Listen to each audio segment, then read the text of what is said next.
किरण की शादी हाल ही में अविनाश से हुई थी।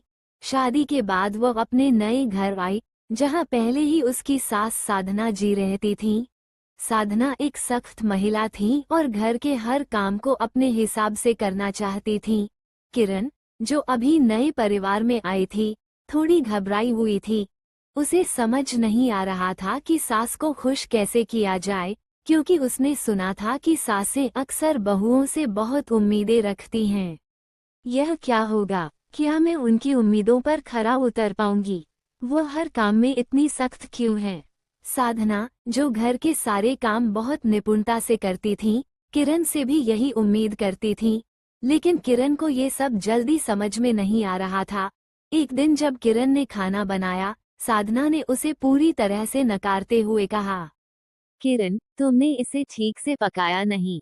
देखो, दाल जल गई है और चावल भी ज्यादा पक गए हैं।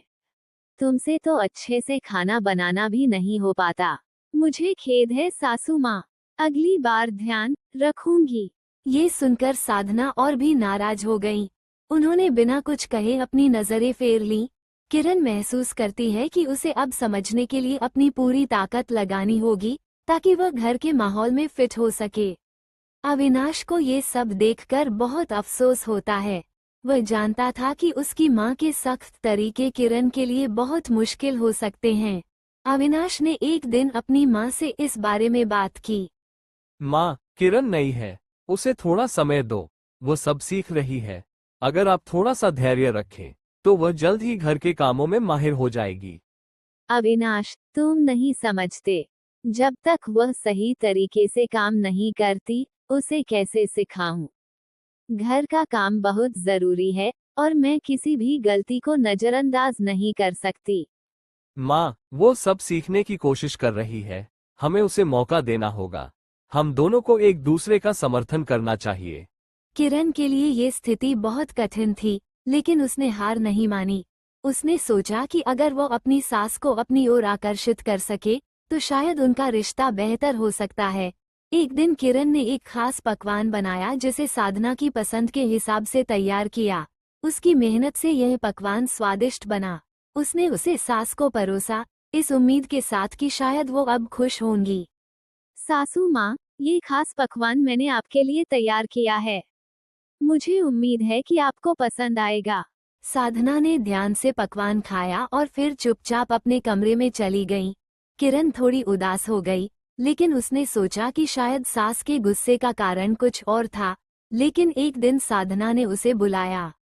साधना ने किरण को अपने पास बुलाया और उसकी आंखों में अब कुछ नरमी थी। किरण, तुम्हारी मेहनत और प्रयास को देखकर मुझे लगता है कि तुम जल्द ही घर के कामों में माहिर हो जाओगी। तुमने जो पकवान बनाया, वह बहुत अच्छा था। मुझे उम्मीद है कि तुम और अच्छे से सीखोगी। सासू माँ, आपने सच में ये कहा? हाँ, मैं जानती हूँ कि तुम थोड़ी घबराई हुई हो, लेकिन मुझे लगता है कि तुम्हारे अंदर बहुत कुछ है। अगर तुम मुझे अपना समय दो, तो हम दोनों के बीच एक अच्छा रिश्ता बन सकता है। अब साधना और किरण के रिश्ते में धीरे धीरे बदलाव आने लगता है। साधना ने अपनी सख्ती में नरमी दिखाई और किरण को खुद की पहचान बनाने का मौका दिया। वो अब उसे घर के कामों में सलाह देने लगी, लेकिन कड़ी आलोचना की बजाय सहयोग देने लगी।